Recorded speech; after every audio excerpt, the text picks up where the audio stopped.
محترم حاضرین مجلس، السلام علیکم ورحمۃ اللہ وبرکاتہ۔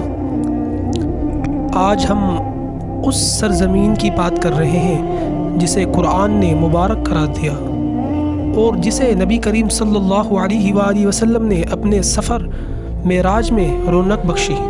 جی ہاں، آج ہم فلسطین کی بات کر رہے ہیں، اس مقدس سرزمین کی جس کا دل بیت المقدس ہے، جو مسلمانوں کا قبلہ اول ہے۔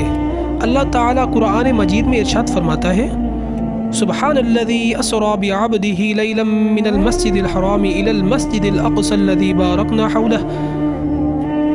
ترجمہ: پاک ہے وہ ذات جو اپنے بندے کو رات کے تھوڑے سے حصے میں مسجد حرام سے مسجد اقصی تک لے گئی، جس کے ارد گرد ہم نے برکتیں رکھی ہیں۔ فلسطین نہ صرف ایک خطہ ہے بلکہ یہ ہمارے ایمان کا حصہ ہے۔ نبی کریم صلی اللہ علیہ وآلہ وسلم نے فرمایا، لا تشد الرحال الا الى ثلاثة مساجد المسجد حرام ومسجد هذا ومسجد الاقصی۔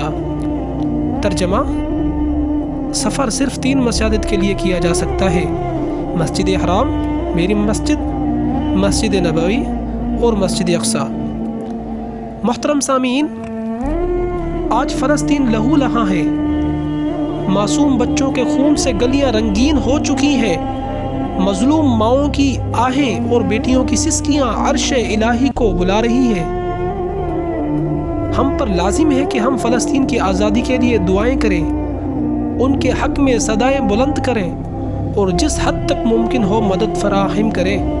رسول اللہ صلی اللہ علیہ وآلہ وسلم نے فرمایا، المسلم اخو المسلم لا یظلمہ ولا یسلمہ۔ صحیح بخاری و مسلم۔ ترجمہ: مسلمان کا بھائی ہے، نہ اس پر ظلم کرتا ہے اور نہ ہی اسے دشمن کے حوالے کرتا ہے۔ لہٰذا جو ظلم فلسطین پر ہو رہا ہے اس کے خلاف آواز بلند کرنا ہمارے دینی فریضہ ہے۔ خاموش رہنا، مظلوم کو تنہا چھوڑ دینا بہت بڑی غفلت ہے۔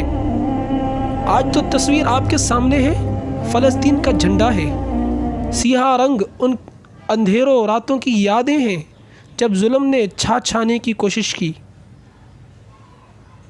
سفید رنگ اس امید کا نشان ہے جو ہر مظلوم دل میں روشن ہے، سرخ رنگ شہدائے مقدس خون کی نمائندگی کرتا ہے، اور سبز رنگ ان دعاؤں کا رنگ ہے جو ہم پر ہر نماز میں فلسطین کے لیے کرتے ہیں۔ محترم حاضرین، آئیے ہم آج یہ عہد کریں کہ ہم اپنے